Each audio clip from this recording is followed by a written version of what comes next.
Today, I'm talking to parenting coach Danielle Bettmann from Parenting Wholeheartedly, all about the very big emotions that can come from our little kids. She gives some awesome strategies in this interview, including at the end, some strategies from a hostage negotiator. So if you've got a strong-willed kid, this is a conversation that you don't want to miss.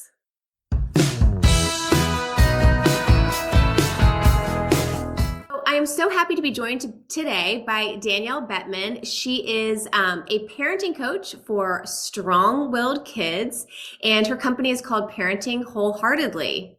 Welcome, Danielle. Thank you so much, Jessica. I'm so excited to be here. Yeah, so Danielle has a great podcast that I had the pleasure of being on a few months ago. It's called Failing Motherhood, which is probably my favorite podcast title of all time because don't we all just feel that way? And I love that your mission behind your podcast is really, making parents feel like they're not alone. Like we're all in this together. Like we're all facing the same kind of struggles. And I think that's so important because parenting can kind of be lonely sometimes. And yeah, and I think you'll agree when I say that we're all facing the same things. Like we truly are not in it alone. And you and I have worked with enough families to be able to say that confidently. Yes, absolutely. Yeah. So why don't you go ahead and introduce yourself and tell us a little bit about yourself and your business? Sure. Yeah. So I'm Danielle. I have two daughters. They are 9 and 8 right now. They're 15 months apart. Oh my gosh, it's the longest, shortest time. It has gone so fast, but it has been a blur. And I don't professionally recommend them being that close in age, but I have survived. So I live in the Midwest in Omaha, Nebraska in the United States. And I've been married to my high school sweetheart for 13 years. We've been together for 20 now. Oh, I didn't know you guys, my husband and I went to high school together too. Oh, no way. Yay. Interesting. Yeah. So that's something about us.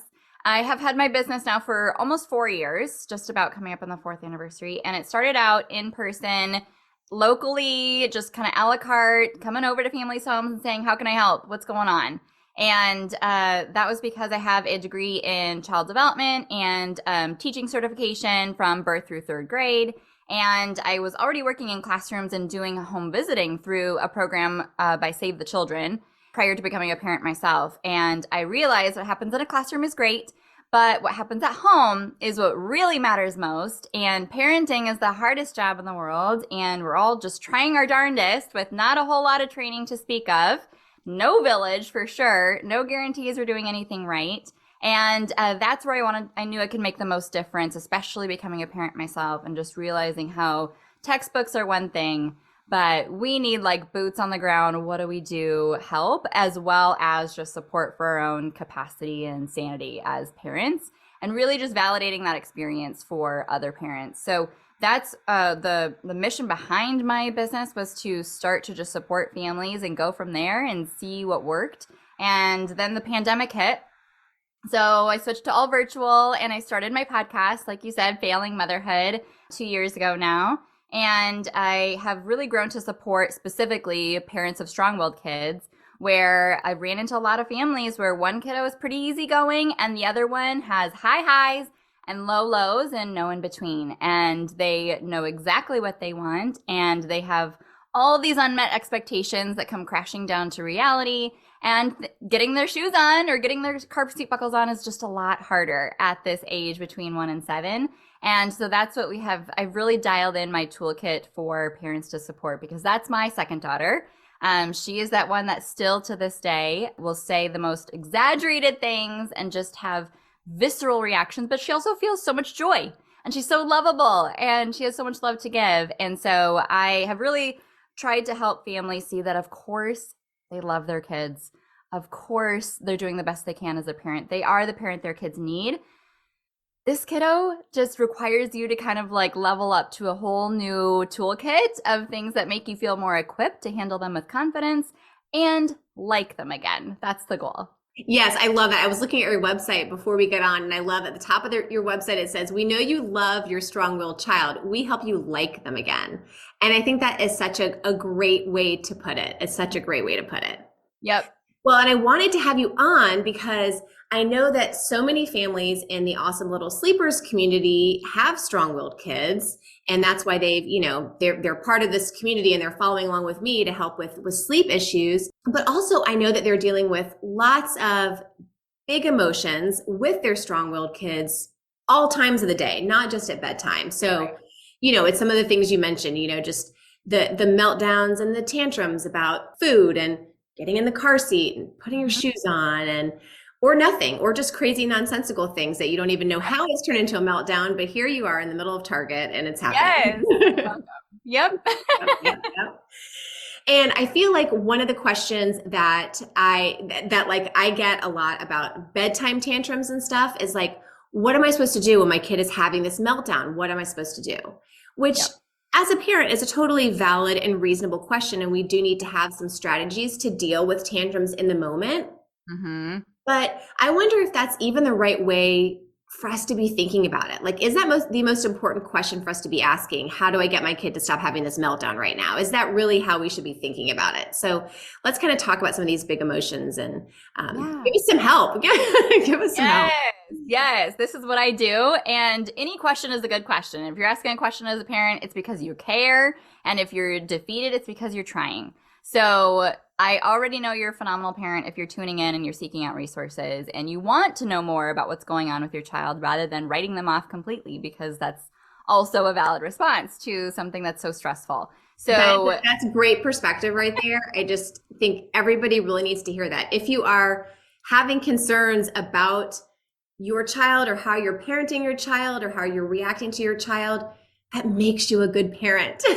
You're aware, you're present, you're asking questions, you're trying to improve yourself and your relationship with your child. So yes, that is everything. I really try to affirm anyone even that comes to seek support from me. I'm like, I can already tell you're a phenomenal parent. So hear me when I say that. We're just going to refine the strengths you already have or bring insight in where you're just missing some pieces. And that's going to help you feel like you can actually embody that of, I can handle whatever my child throws my way, or I can shake off the eyes or the feedback or the unsolicited advice from in-laws or whatever else you tend to come across as a parent of a kid with big emotions. Oh yeah, for sure. So I know I'm preaching to the choir on that one if you're listening to this. So with big emotions, you definitely need to know what to do when you inevitably find yourself with a child that is on the floor like a jellyfish. You know that their eyes are glazed over. They aren't even hearing what you're saying. It has nothing to do with whatever was the last thing that was the last straw that set them off at this point, and it's complete survival mode. And you're knowing that, like, if you don't know what to do, you immediately feel like claustrophobic or like your back's against the wall as a parent and you feel helpless, and then that takes over desperation, and then all of a sudden you find yourself reacting in a way that you swore you never would because you're just put in that place. Right? Yeah. So that's the reality. We've all been there and reacting in ways that you're not proud of, and then you're going to bed at night like, oh, I did not handle that well. Well, right? It's the worst feeling. Yeah. Worst. Yeah. So don't heap shame upon yourself. If you have found yourself there multiple times, it is because you just feel helpless and then that desperation takes over. And that is how our brain wants to protect us if we're feeling threatened. Right? It is uncomfortable to be with someone who it feels like, they are attacking you or you're in this like fight where you have to defend yourself. So knowing what to do in the moment of this inevitable giant meltdown is crucial. And it's also the least influential moment.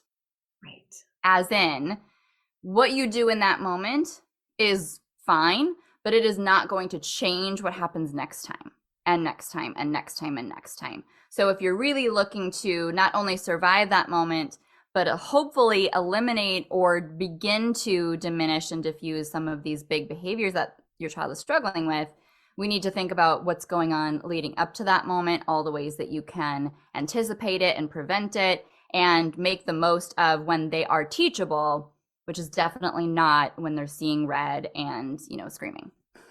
Yes. And I know I call it wet noodling, where they're just like, limp on the floor, like you can't, there's just nothing's happening. But yeah, I think we've all been in that situation where you're trying to like reason with your child when you see it's already, I mean, once it starts, it's like a boulder going downhill, like, it's going down.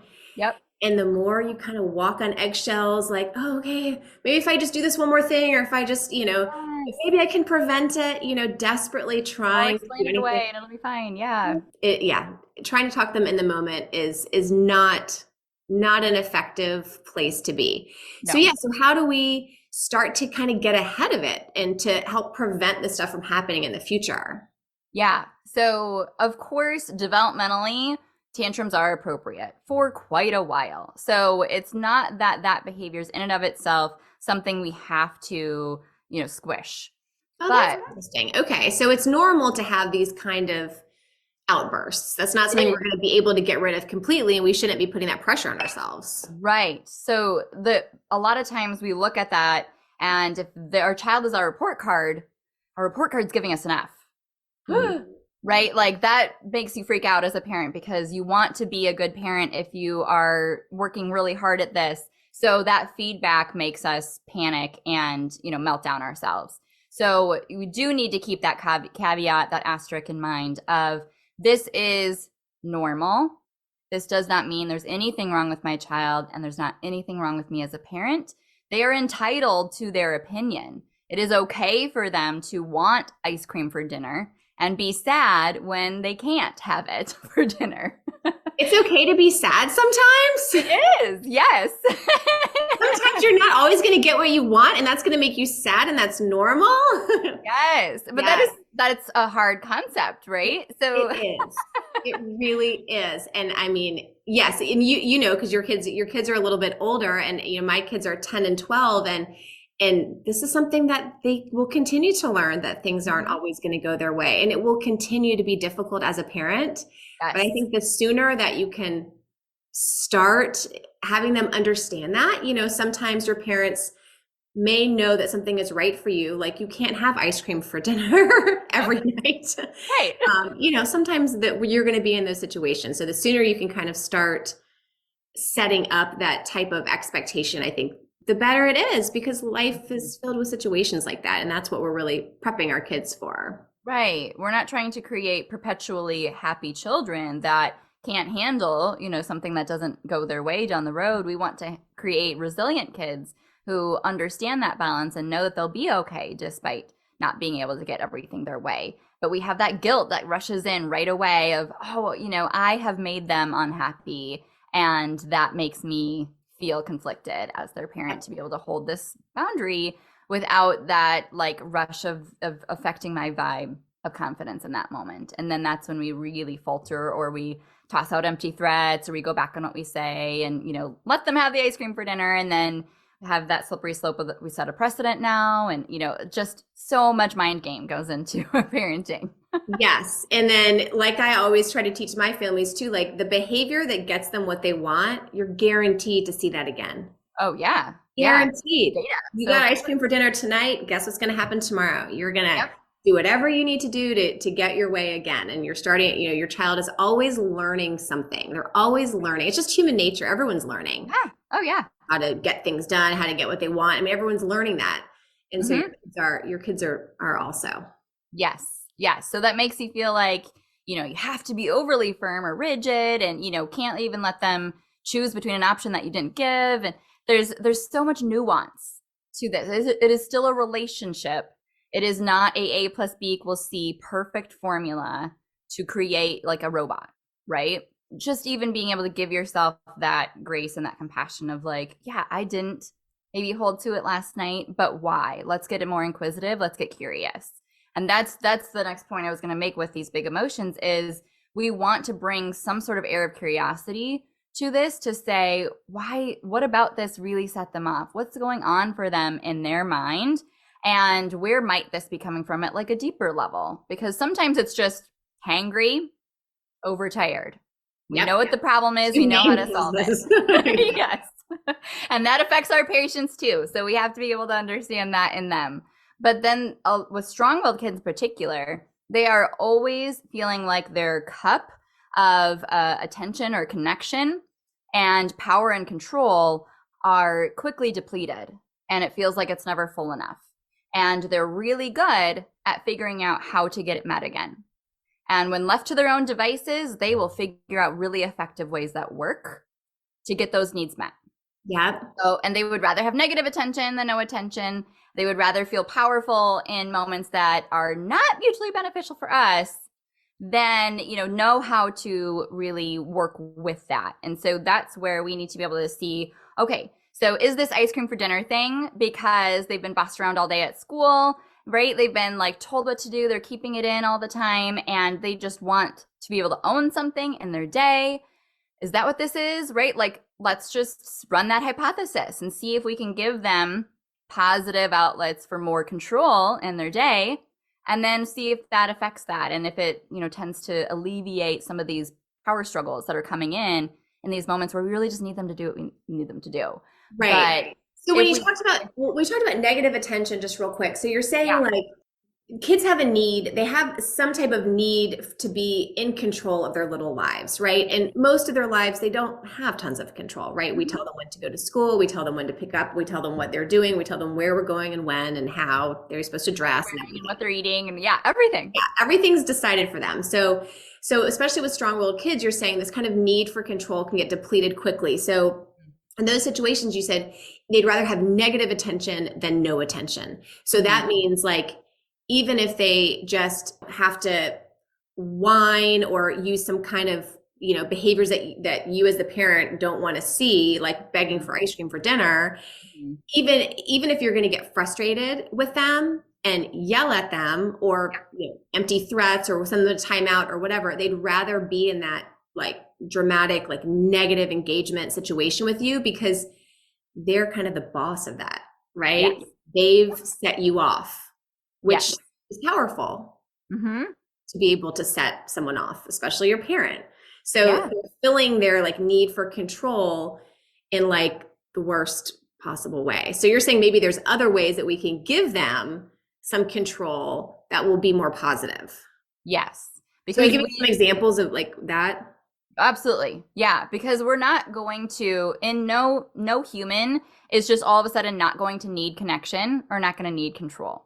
We have to accept and embrace that this is how they're wired and figure out how to work with it and leverage it for good, because we absolutely can. There's a lot of ways that as simple as putting more things at their level and offering more choices between, snack or what they're going to wear or, simple things like that in your everyday routines. But for strong-willed kids, we need another level. It needs to be like even more emphasized because it's not even just the circumstance itself.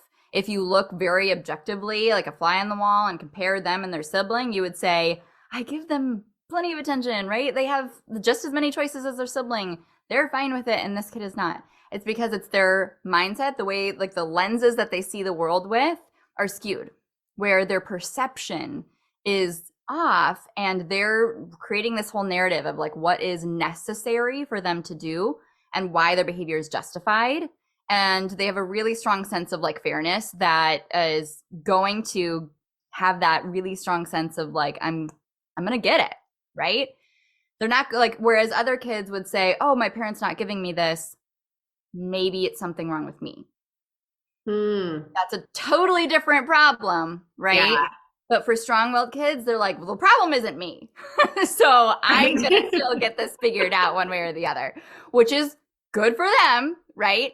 But creates a lot of problems if we don't know how to leverage that. So simple ways to emphasize control is to, my favorite way is to give them their own little picture schedule. Okay. Picture schedule for everything. For their weekly routine, in the most simple way that they can understand for their age, no more than a week, right? Time is still a very hard concept. Like maybe some days, these are the days you go to school, or these are the days that you go to grandma's house for dinner, something like that, like the main parts of their day. And then that they can be able to refer back to and see how many sleeps until the babysitter's coming and, when I have dance or whatever. Answer those questions before they come up, because that's alleviating an anxiety you didn't know was there. All of a sudden they feel like they can anticipate their day rather than feeling like they're blindsided by their day every time. And we know, like when I wake up and check my work schedule, I may have looked at it yesterday and I may know what I do on Wednesdays, but it still is reassuring to see it before it's happening. Yeah. And that's the power of having a picture schedule for a strong-willed child. I also recommend ones for like morning routine and evening routine, because they just really need to see it and feel like they can anticipate it, maybe choose from it. And you can give them the opportunity to be in control of their own body and their own routine, rather than you barking and nagging and criticizing at them. Yep. This is a key part of what I teach in my rest method too. Yeah. Yes. Yes. And that's why we connect so well, because we speak that language. And so other ways for control is just being able to see them as somebody who would love to have the opportunity to either feel capable, to feel like they can teach someone else something, or to boss something else around, frankly. And they're going to find those opportunities unless we provide them otherwise.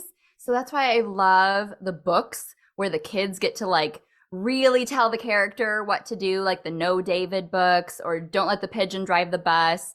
They're so just like empowering for the reader, and that meets that need for them in a really positive way.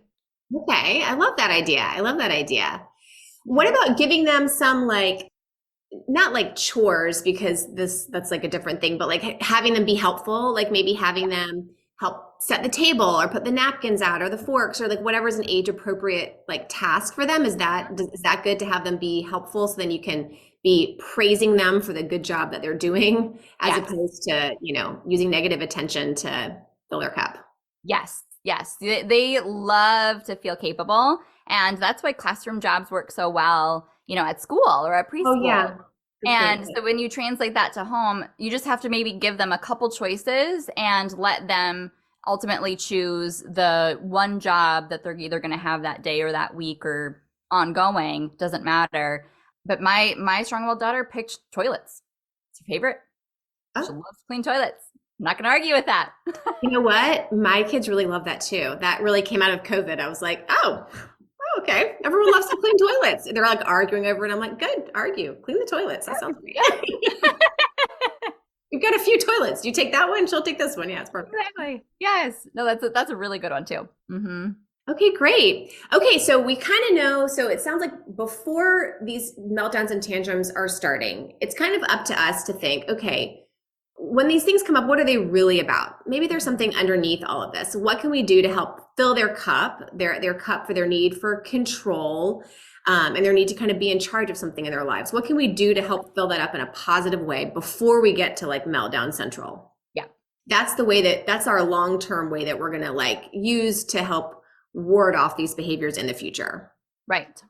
Okay, so now let's talk about in the moment. Give us a couple things we can do when we find ourselves in the moment. And then also, we talked already about how when we're in the moment is not the time to talk to kids, because they're in their, reptilian brain and they're not thinking straight. We can't reason with them. But sometimes the situation calls for follow-up, right? So let's talk about in the moment, and then when is the right time to talk to them about whatever behavior, happened.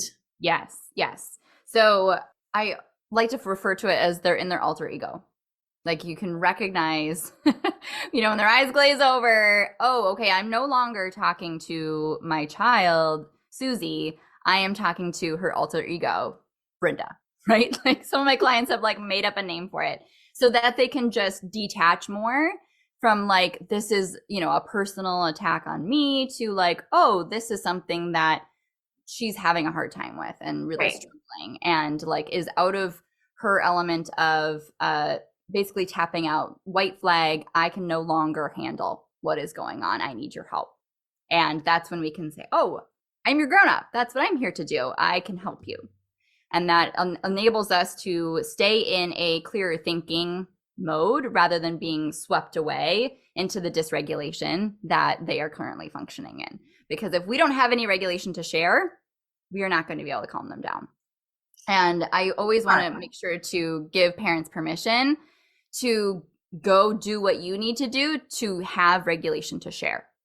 This is hard. This is very hard. Very hard. Yes. This is very hard because parenting is so emotional, right? Because I think you said it before. It's like if we view our kids as our report card, which we all do that, right? It's like kid? Is this a reflection of us? And if there's all these crazy behaviors going on, and we don't feel like we should be able to control them, right? I think that's somehow like some expectation that we have, which is not realistic. You can't control another human being, no matter how old they are.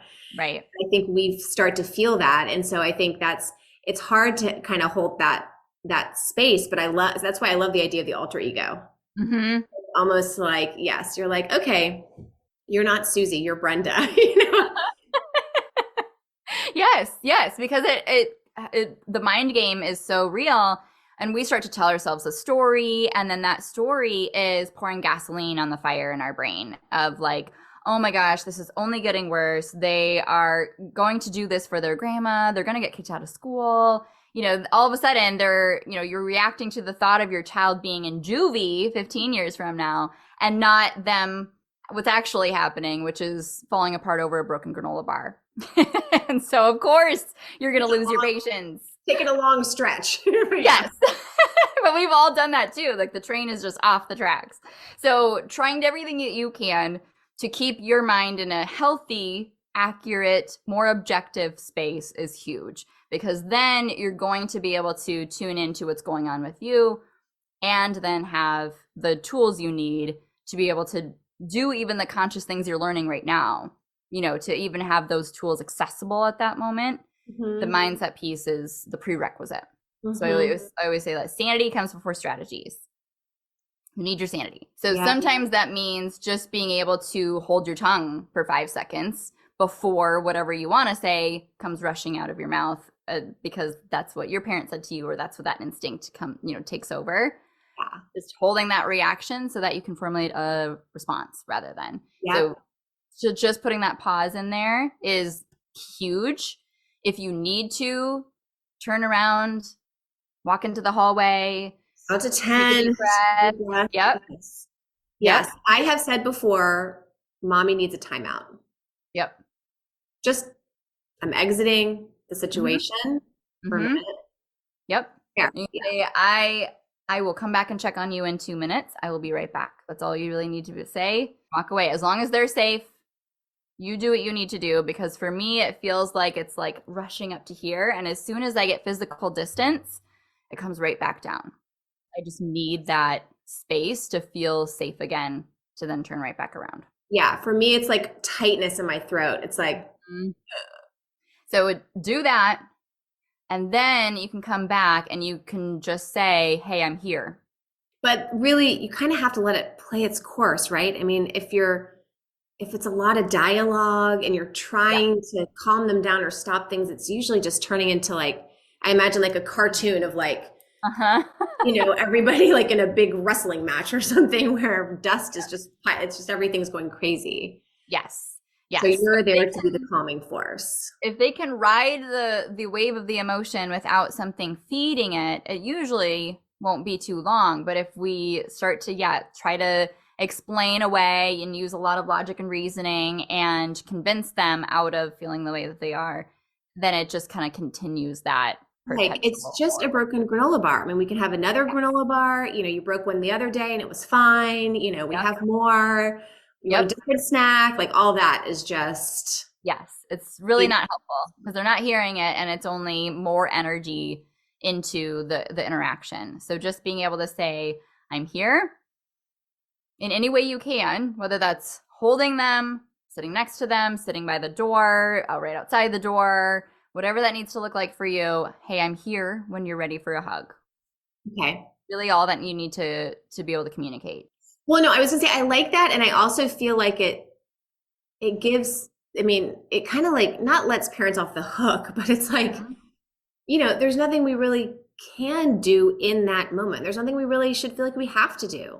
The child is having an emotion, and back to what we said before, it's not our job to make sure they're never upset. Right. They're upset right now. It's okay. Yep.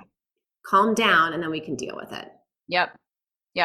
So if you can even just tune into yourself saying something in your own mind that is kind of the mantra of, they're having a hard time rather than giving me a hard time, or I am safe, or like I can help them, I can handle what they cannot. one of these mantras, that's going to be a better way to focus your energy rather than how do I make this stop as soon as possible? And, throwing out everything that you can because that's really just more for you than it is for them. It's because you're so uncomfortable. Yeah. Ooh, that's an interesting way to think about it, right? Yeah. Yeah. That's so true. It's more for you. It's not doing anything for them. No. Or it's more for you feeling like you should be doing something to make it stop. So you're going to do all these things. So yes. And you do need something because, again, that helplessness feeling will take over at a certain point if you don't feel like it's going to end. So that's why I teach 4 steps to calm down to my clients, where it just gives the parents something to have structure around. So usually there's a bell curve and you start to see some indication from your child that they're on their way down again.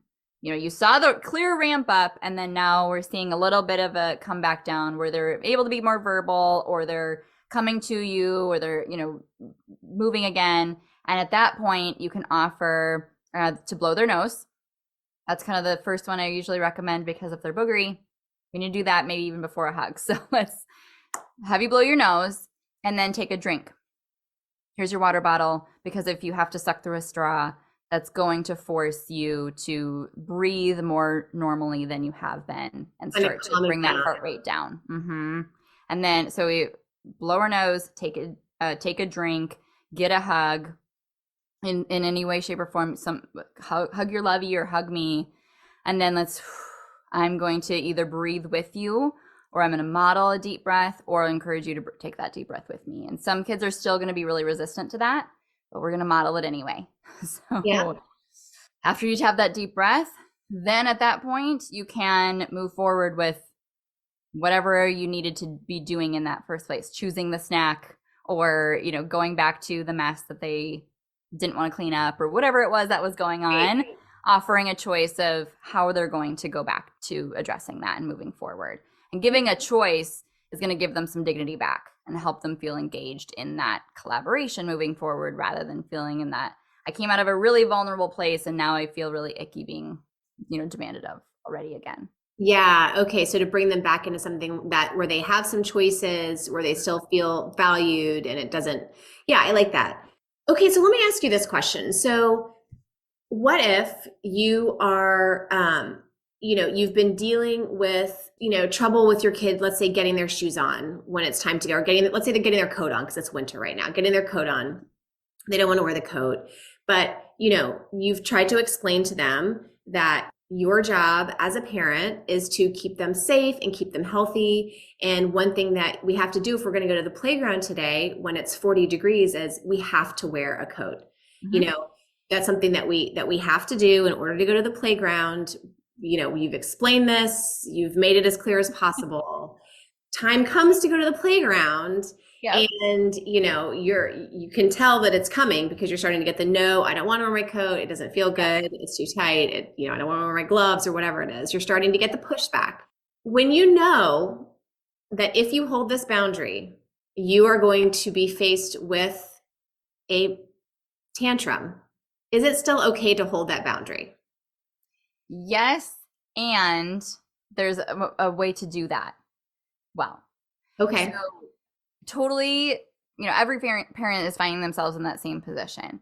The reason why they're still not putting their coat on, even though you've explained every bit of science behind temperature and, freezing to death, every bit of it, is because they still don't agree, frankly, right? Like, doesn't matter what you say. Doesn't matter if Bill Nye the Science Guy walked into your house and explained it. That's not what I think is going to happen. I think I'm going to be warm still without my coat. I think you still don't get how uncomfortable it is. I still don't think that you get where I'm coming from when I say I'm fine with a sweatshirt or whatever. I don't like gloves. They still it's a two-way conversation. You're sharing all of your thoughts, and they still have all of their thoughts that they don't feel like have been addressed or heard or understood by you. So therefore, there's still I'm not changing my mind. You've only given me more reason to feel like I have to escalate the things that I'm saying. you're still not getting it. And so when we still say like, you're wearing the coat, and they're like, you're still not getting why I'm not wearing the coat, it just, the sparks fly. Yeah, which of course they're not saying. They're just saying, no, I don't want to. Yes. But what underneath that is like, you ain't hearing me, woman. Yes. It's not happening. You are not understanding. It's so uncomfortable. Yes. I'm hot already in my sweatshirt. I don't need this coat. Yeah. Yes. But of course, if they had those words, we would be able to address it and move on with a lot more understanding. But because they are 3, it's not coming out that way.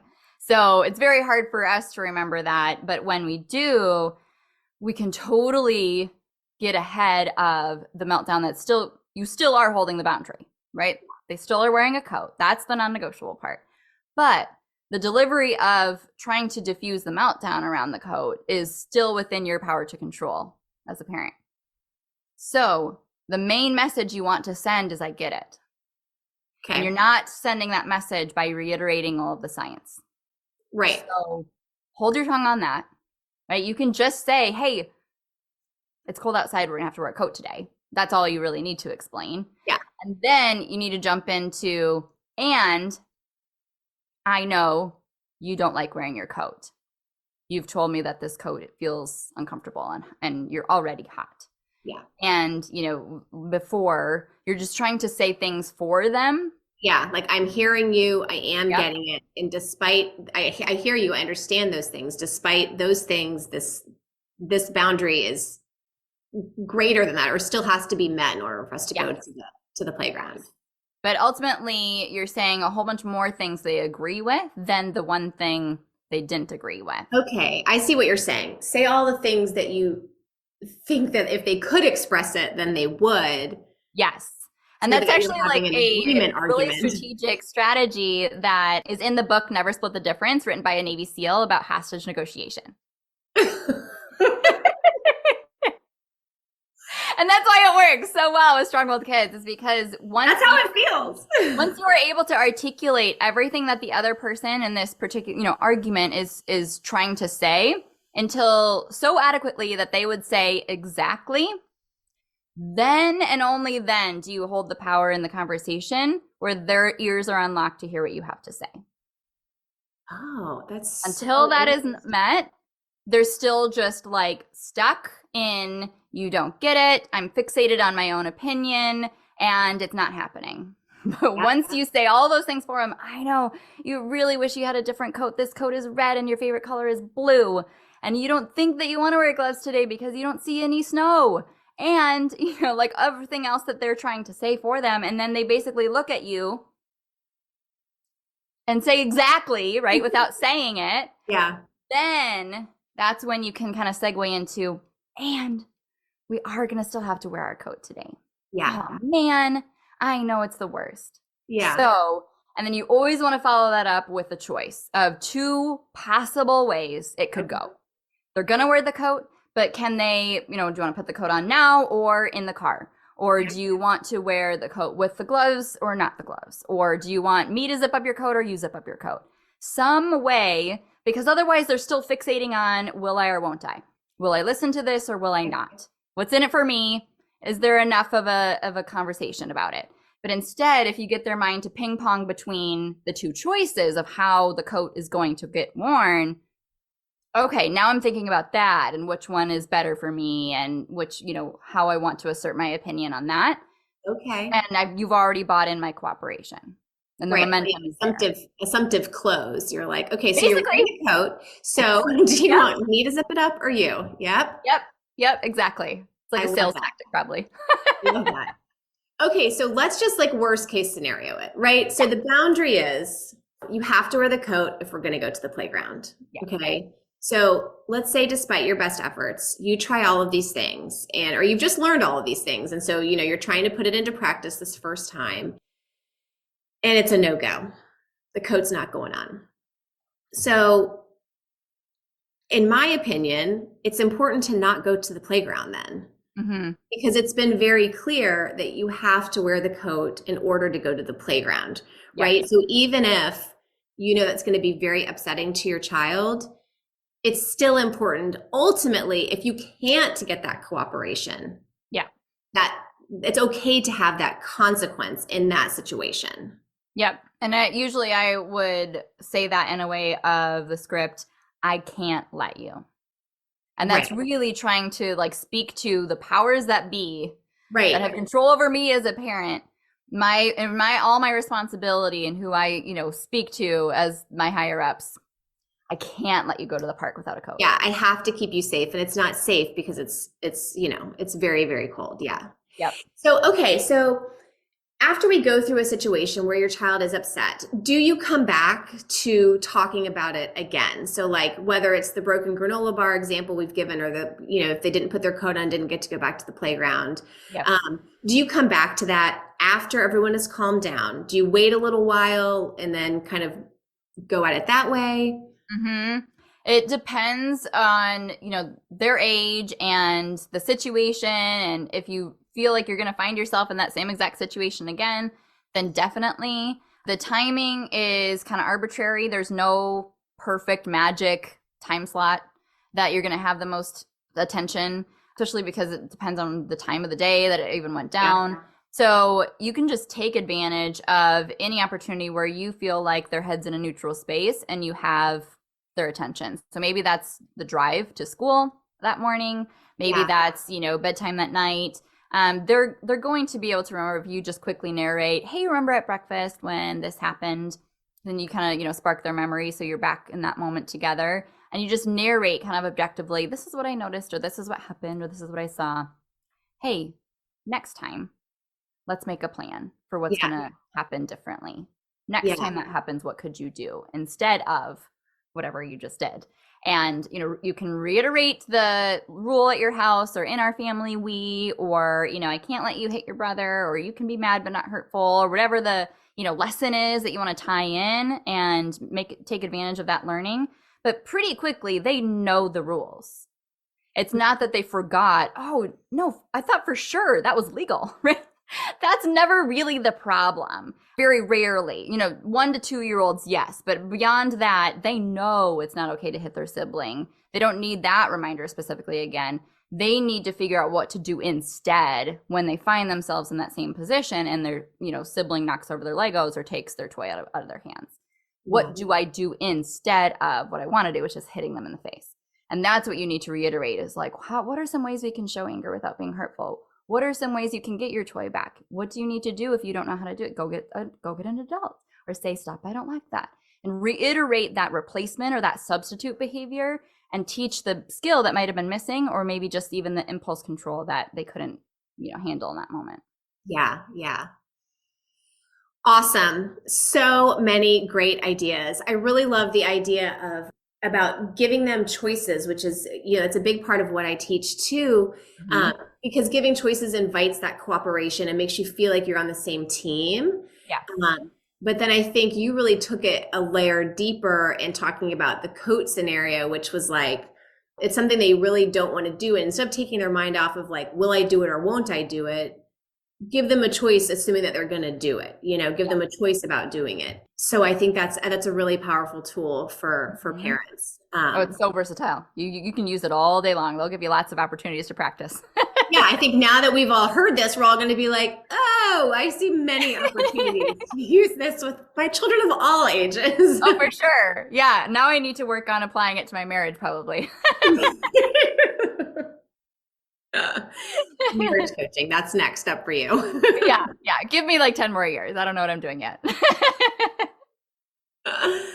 Well, this has been such a great conversation. Thank you so much for coming on my YouTube channel today. I really, really appreciate it. So I know that everybody is going to want to learn more from you and learn how to work with you and really just be able to pick your brain and get some personalized help if they really feel like this is really going to be helpful and change their family. Because I am such a firm believer of, as parents, like you said at the beginning, we have very little instruction.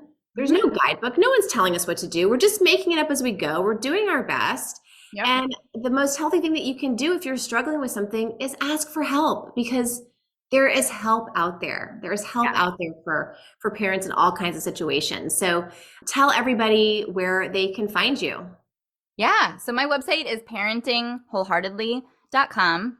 And that's where you'll find several of my free resources. I have a masterclass called Authentic and Unapologetic, where if you are really wanting to shift your confidence in parenting your strong-willed child without threats and bribes, so you can finally break free of guilt and self-doubt, then that is the best place to start.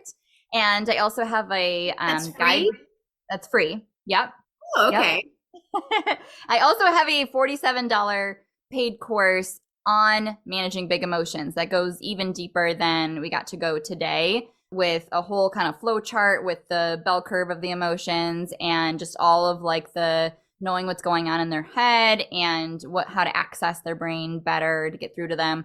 So if that's the next place you want to go even deeper, then you can check that out. It's on the footnotes of my website as well. And then the main way to work with me is in a high-level group program where families with strong-willed kids just like yours that really want to work on their own composure and communication style and meeting their child's core needs of those attention and control buckets we were talking about, then you basically go on a transformative journey together, learning alongside the other parents in this close-knit group, and figure it out alongside lots and lots of individualized support through the live coaching aspect. So that's called Wholeheartedly Calm. And again, that's on my website.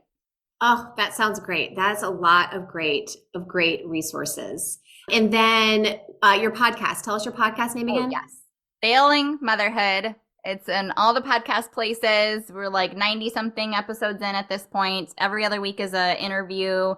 A mom that shares how she resonates with the feeling of failing, and also her expertise as well. And there's just something for everybody there. If you have any mom guilt whatsoever, you need to listen to it. Yes, and then tell us your Instagram handle too. Oh yeah, parent_wholeheartedly. Okay, and I will put all of these in the notes under this episode too. And well, thank you, Danielle. You were my very first interview on my YouTube channel. So I've never interviewed anybody before. This is so exciting. So You're a great interviewer. It's very natural. Well, thank you. Thank you for being my guinea pig. And for everyone who's watching this, if there's something else that you want to learn about when it comes to parenting, or even any other experts that you'd like to have me interview, then just drop those in the comments here too, and we'll see if we can expand on this interview situation. So awesome. All right, well, thank you so much, and we'll talk to you soon.